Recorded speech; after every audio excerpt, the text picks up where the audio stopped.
hi party mal thilla dilowa General Assembly General Conference kan nei khan tor pui multi-purpose hall a kima chairman khani a he thil hi high court a khin tur hi VC Shankal Khom MNF kan tam bera ZPM te Congress te Independent te BJP te khatiang rual kal khom khan za zain kan lung ruala chu hi party mal pik ni lowin party mal inrol hi kan rem ti lo shima in party hello hello pulal ngai zuala kelal ngai zuala pu kelal ngai zuala mo ani si biak man em biak mane ani chon mo ka pu han biak lok ka du na chan cha choi WhatsApp group a te Facebook group a te ron viral chiam mo ron dar na sa in cha ka hen Mizoram Village Council Association President masa khai ne tero tuna hen vi kala ni mek Mizoram Association President ni mo tuna hen Trump ani chu ni chu tuna VC thang thare kan len thang thar lowa ani chu a VC in Trump khachu nya top to pa ngai khachu tero ani chu male chu ani chuan hei an thetan ron tar lan ta na hian VC om tharte hen leiba noi som pakhat lai an no chia ti kha aron dar chiam mai hei hem jung cha hen thu di kan niam le ti kha i ne na tanga soi fian le ngamo kan ma mo de ol ga chu chu in ti sak theng mo kha ti ka ron kol luk chen hei a thei te reng mai hei ziakin kan da ve kamo VCP le VCP cha sin hlan na le VC treasurer cha sin hlan nei kan dei sangamo ani chu mo le chu tlang puin VCP kan ni na kal chuak kan ni nang hian VCP kal chuak in a VCP than her charge kal han na tlang pui te hi chango tang chuan mo in khuwa kha is lungdar tiro ser chief district ani chu so ani chuan ti khan ya zona han sim em poka tum khan chong khalai soi fian ham nei sak lok don em ni ole hey charge kan in hlan na hi kan chiar chuak pot kan ni belo ke la ngai zola VCP sang ni som ni tu sang ni som ni panga hian Isungdar Village Council President kan ni na chu pu hau nun puya sang ni som ni panga tu sang ni som thum Village Council President atanga than thar ne na ni som pasari February sang ni som ni le panga thotan ni hian Isungdar Village Council President kan ni da charge lom takin karlana VCP kan ya wanga mo puna ka chil sang te anwe miang hian ka han tel nga le tin ka zia ka mo VCP sil pani ti da chairman sang kan di na VCP kan di chuan chairman sang session le po sang ang chia po kan dia chung zong chu chiar vek ta lo taila chi sari lai kan ina kat la na kan ziak pakhat na chuan ming thangi memorial higher secondary school kan tia hei hi MNF sarkar laya min adok de ta min da ve khadita provisional adok min da ve khadita amo chu private into na hian sarkar hian kain non donate ya sarkar min ti khan function talowa ni pui tho khom design lo na manga tia kan ran hini ta mo higher secondary school hi ta chun chairman kan ni yang chuan kan hun chung hian noi som nga pakhat singli sa nga zanga som pakhat hi kan thok chuaka school atan hian kan panral zong in noi som li pali singli sang sari zale pathum din tu na hian kan hlan VC thar hena kan hlan kutakol hi noi ruk sing kwa sang riat le zali le pariat noi ruk sing kwa sang riat zali le pariat anita yen chu mai pialama chuan he puke vanal vena hian fan hi noi som ni le pali lai min pe a Rajya Sabha MP zom tak hian chu ta chuan tuna hian ling road kan lai zowa noi som ni man chu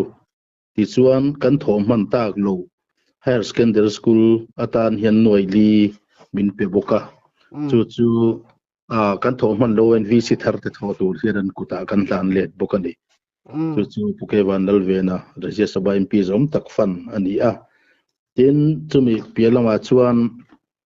kan soile du chu hemi Watson committee kan TPC department noya hian poisa kan mu hi noi kwa singli sangli sari somli le pariat ania kan man ral hi noi kuwa sing tum sang kuwa jali som sari le pali ania ti chuan tuna hian uak sakaun bi ka hian sanga zani sunga le pali kan hlana tin general account a hian cheng singli sang khat za somruk le pariat kan hlan tel boka ti chuan nom paina motor hi kan nei boka VEC a hian VEC kan te Village Employment Council chung tin te na no ma khon thina chu mi puin kan tho khom thina chu noi ruk sing riat sang li zan ni kan hmuwa noi ruk sing riat sang li le zan ni tho kan mangrala balance tai chum kan le chia lova chuan ECP sa silhan ka zo che pania ti chuan ti asang sang chuan seilo taila VC hian account sang kan nei som pakhat lai kan ziak langa du chuan a copy hi ka pevek thei chowa tunai chuan kum sang ni som ni atanga sang ni som ni le panga physical swakten tun VC than thar sang ni som ni panga tu sang ni som thum he ne na hian sum fai bank account kaltang kan hlan zong chu cheng noi riat sing sari sang thum zaruk som nga le pasari noi riat sing sari sang thum zaruk som nga le pasari ani tiang chuan tuna hian khakha khas akan hlan tel ania chuan noi som pakhat lai abai nan tlan ti chung chang te kha ni zain long na sum bi kanita a hi ni zain long na sum hi thingtlang lama chun kan kalpui na sem em maya central sarkar kaltanga kan dom te ni a tiang chuan ni zain long na bi ka hian leilet lai na kan ti WRC hi mi pasari mun oma ti chuan farm pon kan tia sangadil lai sakna tur mi parukan nia dry terrace mi pathum check dam siamna mun thuma half moon terrace mun khat ania tin JCB na thona lapat hi aum boka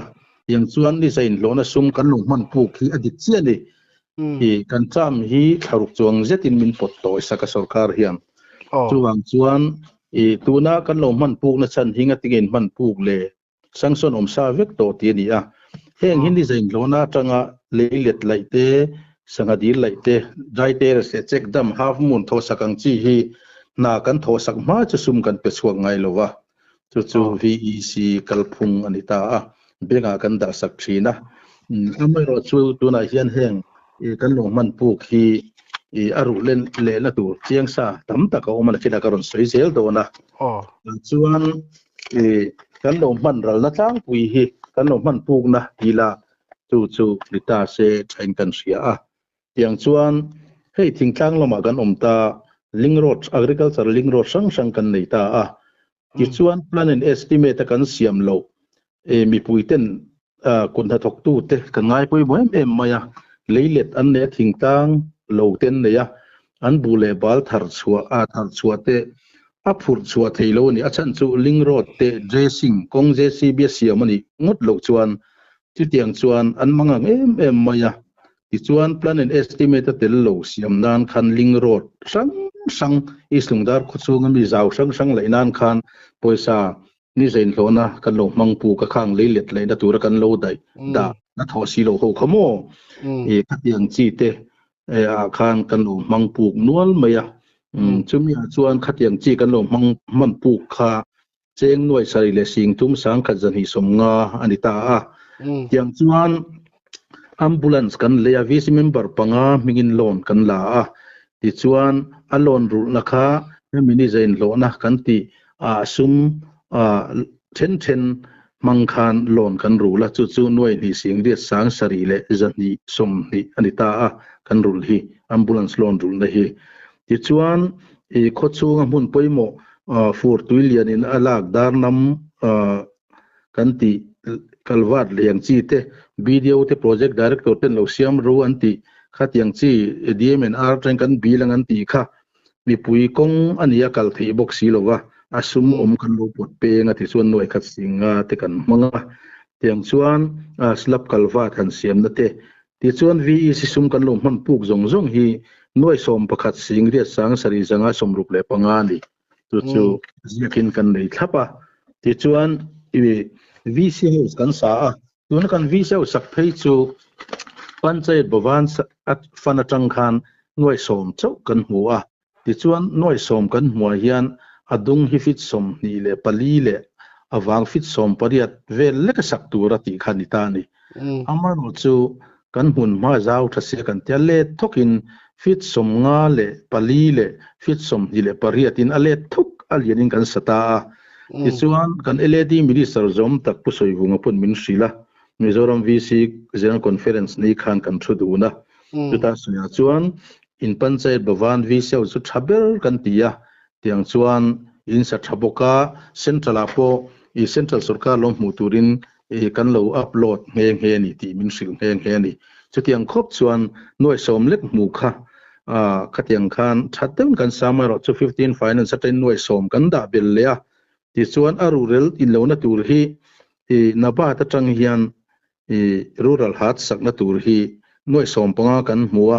a PIA chu nei da ni ta amaro chu sum hi kan mu kim chelo wangin viseu sakna tura sum kan mu zong zong hi noi som ni le pariat ania chu ti lai chon noi som thum le pariat kan seng ta dei mai ni ti chuan chung te chu khang nakina arul le na tur omsa kan tia wang khan khotlang ro tling siam na bimal poketa eng malut lo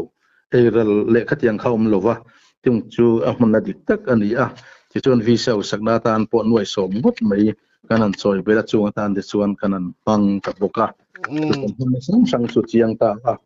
i chuan sum lo lu le na tur te charge kan kan zialana hian solar cold storage kan nei ta chu kan minister zom tak professor ni te hian hon ka duaron ti thut mai sia tiang chuan video le project director te nen bia in leng VCP le lungdar VCP min ko boka ta chuan kan batia hi minister in hon ka duron ti thut mai sia poisa ani box si lawa akong hilai zau ngai le PCC flooring siam ngai dia koi lei lui mai sia hetiang ringot a minister hon ti chu tha kan tiloven ron tia chuwang chuan eng poni se pumangai ti dan kong in thre thei nge man ti mi pui ni kan saka kong khasimen te kan chung ta mi pui lo kha bat thei ni si lo chu chung ni zain lo na sum WRC leilet vel lai na tur hang chi kan lo mang puk ta tiang chuan solar cold storage lai na hi noi thum lai mai kan senga chulai chu hemi phei chu hei tun nimin pia khan kan VCP thar hian al anrul le ngala bi do lamin mo chu cheng noi khat singa an lo rul phota adang le kha chu nakina asanin kan pek le tura ruam manani ta ti chuan bazar ko na kian lungdaran local chuan sangha te kan da fountain thada umai kan siama video te lo siam ro nakina poisa ka rul leng so ti sing riat lai kan senga chu po chun im pi lok khan video chuna rul leng halamo ti chuan khang ling road laina work estimate kan da lo zong ro khan January ni zain lo na hi atanga rul le tura kan ti noi li sing ruk sang ni hi tuna kan ngak meka sarkari min la pelawani zain lo hi min pe har to khup mai kan tia sarkar dangkal to ten en suan ai VC ka rei ve to mo compare in azia lo de lam chukan ti kan phun to ti chuan February khang kan man bat na nen khan khotang ru tling siam na ni wen February sum ni zain lo na tangin rul bok ni se kan ti yang chuan arul na tur khalo oma tin na ba ta tang hian ka sen kan viseu sang na tur noi som panga sing sari sang ruk zakwa sangson ma sela noi riat chau kan huwa wangin neida tangin PIA neida tangin neida lam hian hemi in viseu sak na tur in lo man puk rul na tur hian hemi tuin hom hal na tur tui khur lam project hi kanon siam mai han tia tuna hian DPR an siama sangson kan nei che pa hilak thei che bin kan ringa a khoi tu nu hi maternity leave ala ka wangin ama chu hin alem hi draw thi ama chu ser chief district chu kan lo ngai changa ali fi zo che pa ti chun noi somvel bor hi tuna in na tho ton min pe don boka chumi chu arul le na tura kan ruam man ani ti chuan tuna noi som pokadan ti kha khang vi seu sakna zong zong ne na kan ti kha kan sum lo man puk zong zong hi noi som paruk singa sangriat zanga som thum le parukan ti chuan lo lut le tur kan zia zong zong hi lo lu kim huna chuan noi som paruk sing kwa sang ni ani ti chuan chung chu alo lu kim huna chuan cheng sing thum sang thum zali som ruk le pali hi VC in le profit kan ni tur zok kan ta ni tu na hian kan lo mang pu nge ma ro cho lu na tur kha lo uma alo lu tan me tu na hian alo lu tan me ka chu tiang chu thilom da na ni a tin he treasure account treasure cha sin than na ni ta a ke ma VCP cha sin than na pe ka chon khan nuai riat chuang a kha sa kan than let khom bokamo he tianga thil dik to lo han vot dar chiam mai hi Christian rama chuna ti chi lo khop mai kan ti kan ril ru po tun tum chuna veng an veng reng khop mai ti kan sel du ni enia til dang te enia kan lai zot zel tur ngai lai he tu na hian ne tu na ron tar la na hian ti hian in zia kamo Mizoram Village Council Association President pu lal ngai zualan pu ma ngaya is lungdar VCP VC Trumpo toy chungchanga sarkar aking kha ati mak mo ani VC Trump to me chuan akai roi VC khan VC lo om thar te nena leiba cheng noi som pakhat chuang an nu che he mai Trump top thut tuar tur ber chuan ani ti rai je khamo ei hi lia noya hen le hei chu kan set thowa ka mi pui pon se vek tho VC Trump po toy chungchanga Mizoram sarkar en thiam chang ti ha noi khan an je te lamo choni thala khin ron tar la hela hin ron da press meet ei mu na ne om tak ne lai press conference a press meet ei ma chon lai ve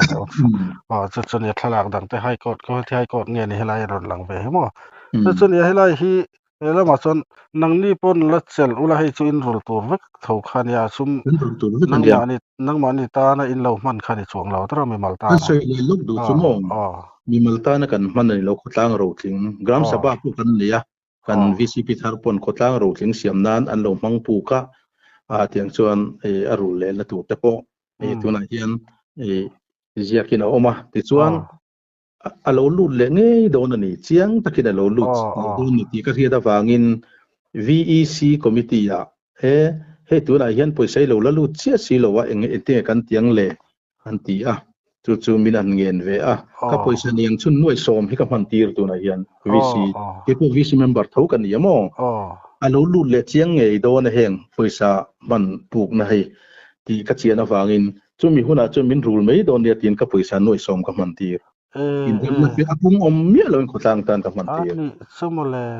chu agreement kan de thap agreement po du chuan karon sovek thei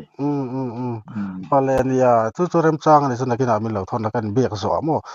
ti ta dei lai kan in bek na hi ka channel lama post ka tum ma rem chang tur angai la tro azau theng berin thudik na nei chu ni chuan thudik takania chuan atheng angin lo posula ya Mizoram VCP Mizoram VC president kan inangin minon tia atika nia achan chukhang court khin chungchanga po president kan ikamo phurna nia general conference mewin high court khin di se kan tia thulu na kan siama ing chuan kan kinga all Mizoram VC association ka register kan ni lo wang khan ing po ni se kamo punai ka len se langa ka ti in yang khan VCP kan inangin kan beisuya high court kan lo admit ta mo chi chiam kan chang lowa kan zo ve du hrim chuni Mizoram sarkar po hian kan tia kan rem chang kan lange tuna kan minister le MLA te pu ka so du chu an cham hi po toy ve an du ngem ti hi ka so na ni chu ni kalam kha achang tu tur te beng nei tur angai la hi thudik chan ve mi mal ming lam me wa tiang an ti hi thudik tok lo ni nge in ka khia chawang chuan kan dikna kan rights te po hi nakina chuan soi chu na hun rem chang te chulom ve tur kan ngai ani le mo ka pu he mi chung chang hen eng tin mo malak na thei nei tu mem tu me tu na hian hem chung chang hian FIR thelu ka tu mo thelu kan tuma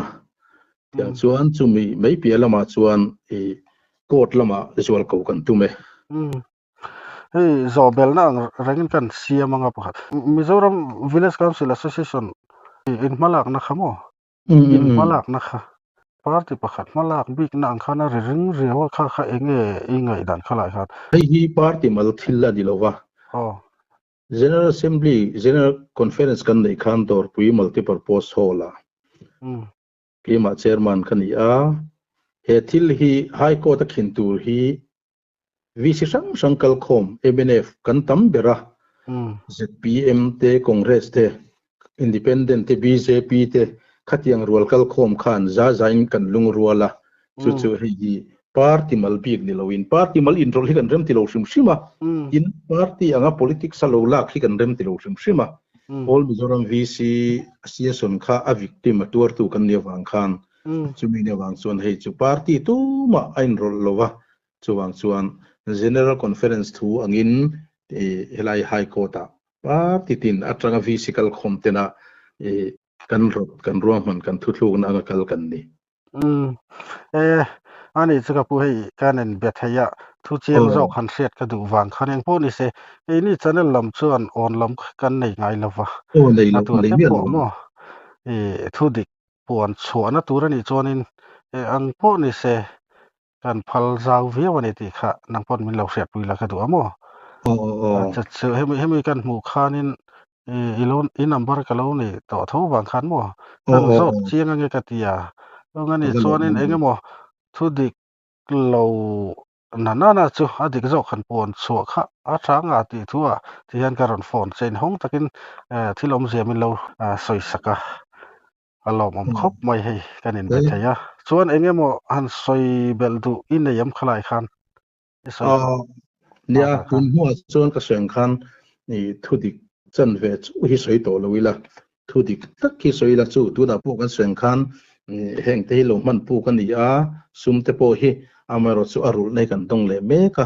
tuna hian chu mai pi lama alo lu chiang don ngei di ti ka khia da wangin ei ruk le ti i mimal pocket alu ta ni lova khotlang ro tling siam na le ti na na man ve kan e wang hian ki ma nei chun ka sum pon noi som tuna hian pung om mi lo kan puk ti ra ni a chu ti nga kan ti lai a thanem ngai ta kan ti lai he ti nga thu dik chan ve manga zoram pum puya hi group zong a hian miron private shop me tuna po hian en sen kapin hi nge om zian tia hetiang chi in pe na hi thleng to lo se ka du khop mai ole alo mom lu te ka pu hei dar som boran ni chawa generation han ta man kan tu mangi ole ka ti zo vele aling hi karon thon chenga karon set tirang se ole po ni se emi chungchanga hian a thlir tu te pon on lam nei kan ni lova thu dik pon chuanan thun kanan mang zok chaw ni ti kha min lo set pui ta se mo ole ka pu tui mang tha le tui le kalom lu te